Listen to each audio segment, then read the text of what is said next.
Take a moment and imagine this. You're holding an ice-cold bottle of soda.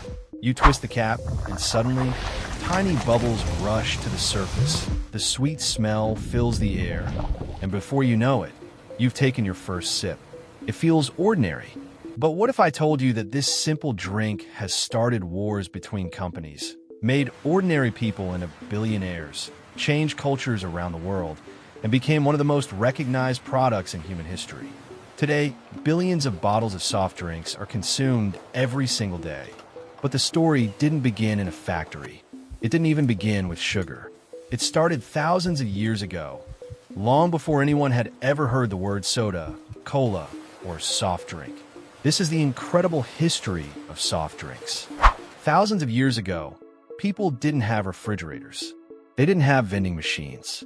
They certainly didn't have convenience stores filled with colorful bottles. Most people simply drank water. Sometimes they drank milk. Others preferred wine or beer because clean drinking water wasn't always easy to find. But nature had something unusual hiding beneath the earth. In different parts of the world, underground springs naturally produced water filled with carbon dioxide. When this gas escaped into the water, tiny bubbles formed naturally. Imagine discovering sparkling water for the first time. It must have seemed magical. The ancient Greeks and Romans believed these bubbling springs had healing powers. Many people thought the water could cure illnesses, improve digestion, and even give strength to those who drank it. Whether those claims were true or not, one thing became clear. People loved the refreshing sensation of naturally sparkling water.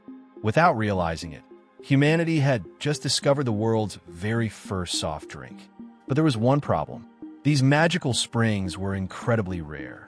Only people living nearby could enjoy them. Everyone else had no way of experiencing the strange, fizzy water.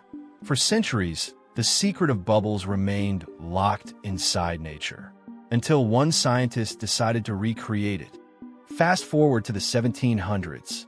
Europe was entering an age of scientific discovery. Inventors were changing the world almost every year. Among them was an English scientist named Joseph Priestley. He wasn't trying to invent soda. In fact, his experiment had nothing to do with making delicious drinks. While working near a brewery, Priestley noticed something interesting. Large amounts of gas floated above the barrels where beer was fermenting. Curious, he placed a bowl of water above the gas. To his surprise, the water absorbed it. When he tasted the water, it was fizzy. He had accidentally created artificial carbonated water. It was one of history's greatest accidental discoveries. In 1772, Priestley published instructions explaining how anyone could make this bubbling water. For the first time, people no longer needed natural springs. They could make sparkling water almost anywhere. The discovery spread quickly across Europe. Scientists improved the process. Doctors began recommending carbonated water for different health problems. And businesses saw something even more exciting. People were willing to pay for it. The stage was set for an entirely new industry. But sparkling water alone wasn't enough. Someone had an even bigger idea. What if you made it taste good? During the 1800s, pharmacies looked very different from today's drugstores. Many pharmacists mixed their own medicines by hand. Some medicines tasted terrible. Others tasted even worse. To make these remedies easier to drink, pharmacists started adding sugar, herbs, fruit flavors, and spices. Then they mixed those sweet syrups with sparkling water. The result was unlike anything people had tasted before. Refreshing, sweet, exciting. Many customers visited pharmacies not because they were sick, but because they simply enjoyed drinking these fizzy mixtures. Soon, soda fountains began appearing inside pharmacies across America. Instead of ordering pills, people ordered flavored sparkling drinks. It became a social experience. Friends gathered around the fountain after work. Families stopped by for treats. Young couples met there on dates. Long before coffee shops became popular, soda fountains were the place to be. Ironically, one of the world's biggest industries had begun inside drugstores. And then came a flavor that would change history forever. A dark-colored drink made from a mysterious nut, tropical leaves, sugar, and secret ingredients. Its name, would become one of the most recognized words on earth. Little did anyone know, one pharmacist's recipe was about to become a global phenomenon. The world was changing. Cities were growing. Factories were booming. People wanted products that were quick, affordable, and enjoyable. The perfect moment had arrived. In a small pharmacy in the American South, a man was experimenting with a syrup that he believed could help people feel better. Instead, he accidentally created one of the most famous drinks ever made, and it would spark rivalries worth billions of dollars. In the next chapter, we'll uncover the birth of Coca-Cola, the surprising origin of Pepsi, and how two simple drinks fought one of the greatest business battles in history. Because the story of soft drinks is only just beginning. It was the year 1886. The United States was changing rapidly. Factories were growing, railroads connected cities, and new inventions seemed to appear every year. In the city of Atlanta, Georgia, a pharmacist named Dr. John Stith Pemberton was searching for something different. Pemberton had served in the American Civil War and suffered from injuries that caused him constant pain. Like many people during that time, he relied on medicines to ease his suffering. But he wanted to create a drink that people could enjoy while also believing it had health benefits. Inside his small laboratory, he mixed together different ingredients: sugar, caramel, natural flavorings, extracts from the cola nut, which contained caffeine, leaves from the coca plant, which at the time were legally used in medicines. After many experiments, he finally created a dark-colored syrup unlike anything else. At first, it wasn't sold in bottles. It wasn't even called a soft drink. Customers would visit a local pharmacy, where a spoonful of the syrup was mixed with carbonated water from a soda fountain. The result was refreshing, sweet, and full of bubbles.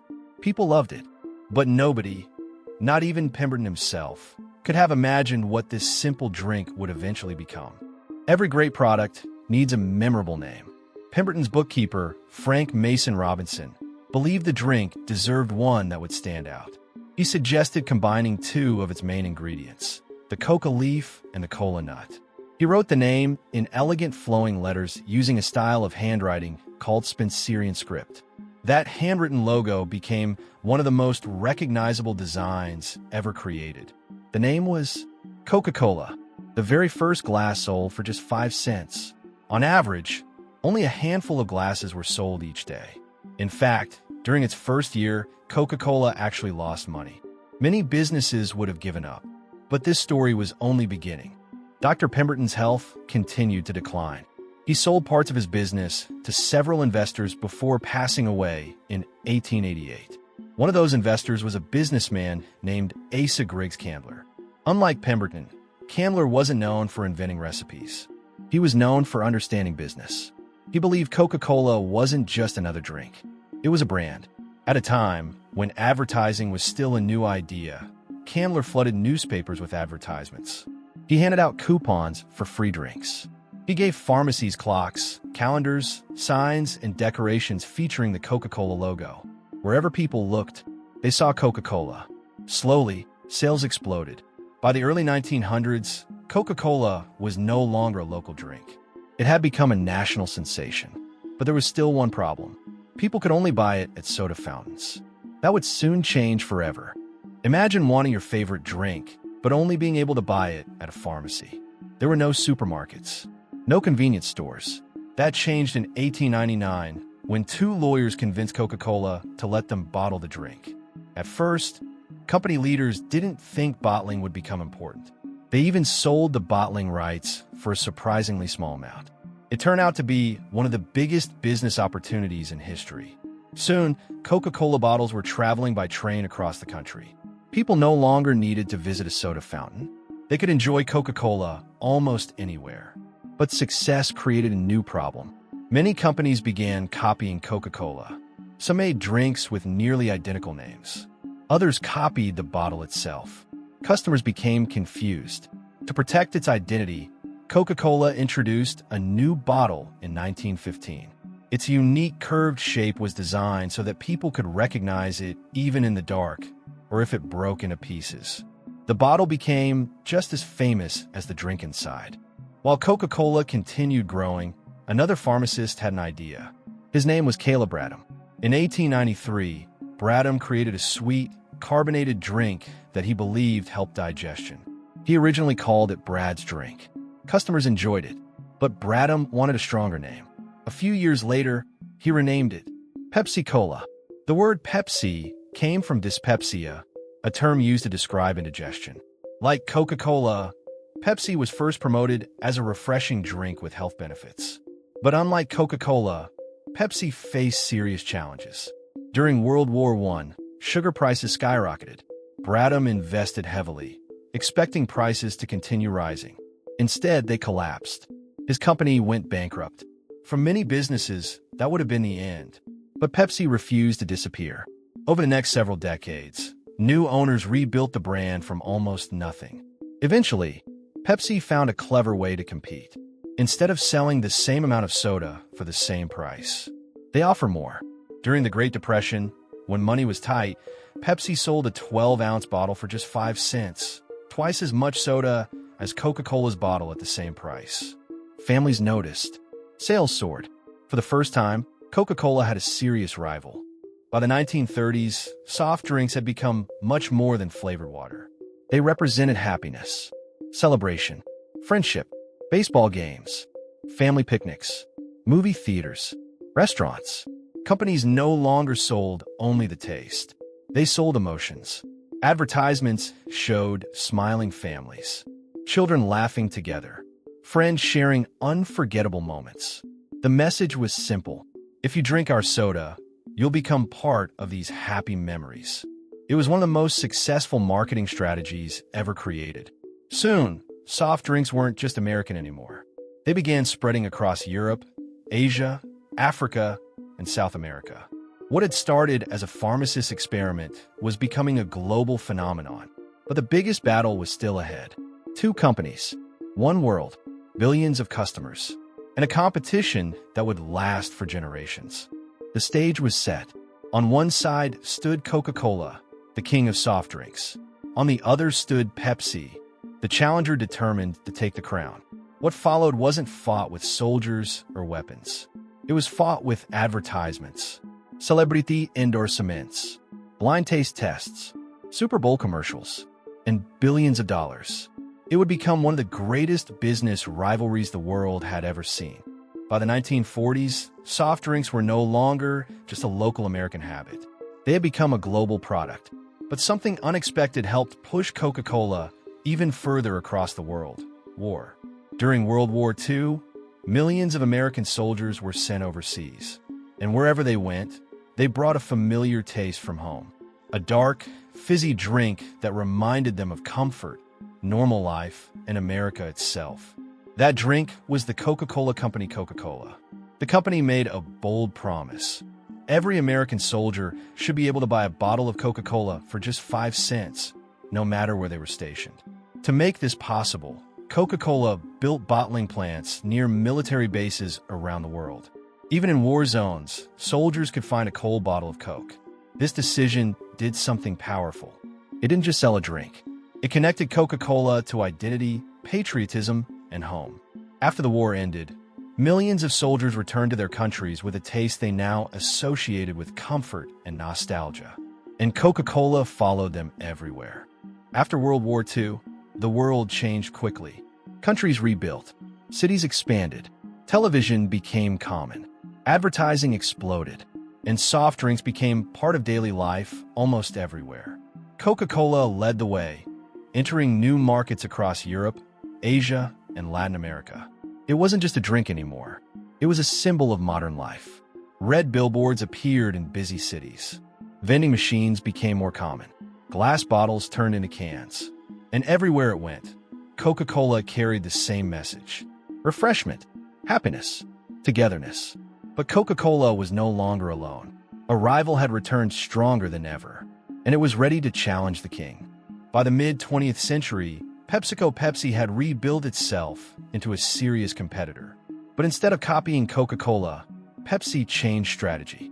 It focused on one powerful idea: youth.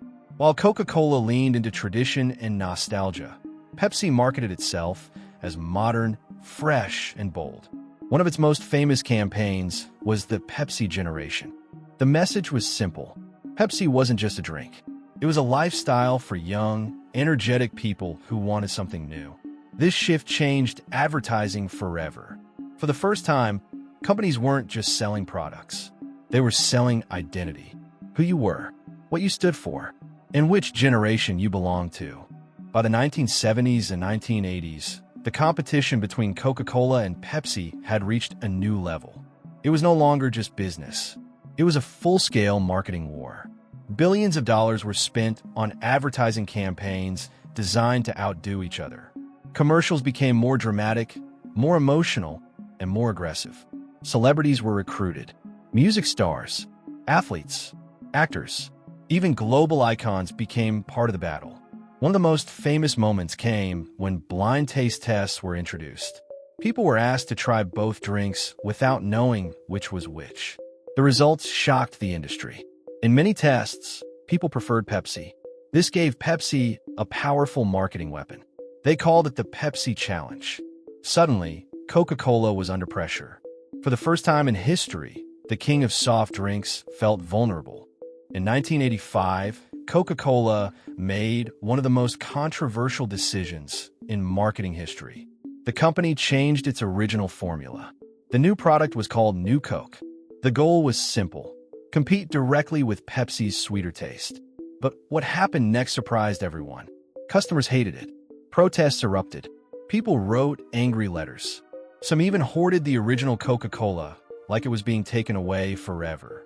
Within months, Coca-Cola was forced to bring back the original formula.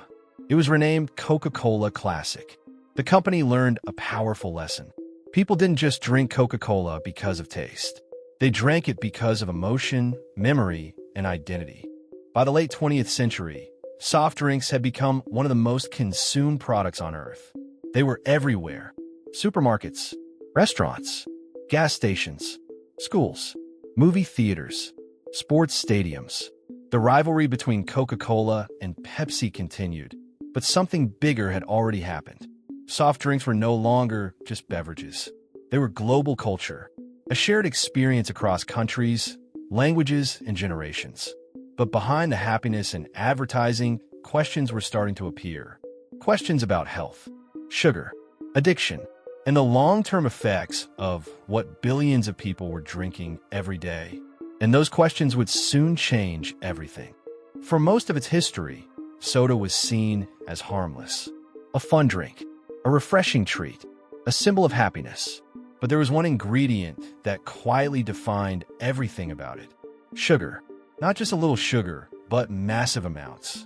Over time, soft drinks became one of the largest sources of added sugar in the human diet. And unlike solid food, soda is easy to drink quickly. No chewing, no slowing down, just instant sweetness entering the body. Scientists began to notice something troubling. As soda consumption increased, so did health problems. Obesity, type 2 diabetes, heart disease. But for decades, these warnings were not widely discussed in advertising or public awareness. Sugar does something powerful to the brain. It activates the same reward system linked to pleasure and motivation. Dopamine is released. You feel good, then you want more. Soft drinks were perfectly engineered, whether intentionally or not, to trigger this response. Cold temperature, fizzy carbonation, high sweetness, fuss consumption. Everything combined creates a strong sensory experience. That's why one sip often leads to another, and another. Before you realize it, the bottle is empty. This isn't just taste, it's chemistry. By the late 20th century, soda servings grew larger. What used to be a small glass at a soda fountain became a bottle, then a larger bottle, then oversized cups in fast food chains. In some countries, people began consuming hundreds of liters of soft drinks per year. Marketing also evolved.